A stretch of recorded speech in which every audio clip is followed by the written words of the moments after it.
ज्यावेळेस तुम्ही तुमची फिटनेस जर्नी सुरू करताय ना, त्यावेळेस सगळ्यात पहिला प्रश्न बिगिनरला येतो, ते म्हणजे आपण सप्लिमेंट कधी सुरू केले पाहिजेत आणि कुठले कुठले केले पाहिजेत.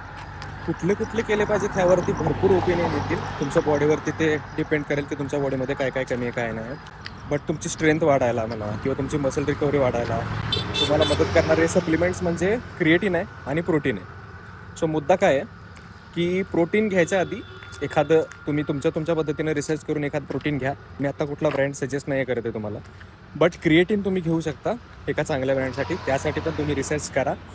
आता मी कुठल्या ब्रँडचं स्पॉन्सरशिप वगैरे नाही आहे माझ्याकडे, त्यामुळे मी कोणाला स्पॉन्सर करत नाही इथं यामध्ये, पब्लिश करत नाही कोणाला.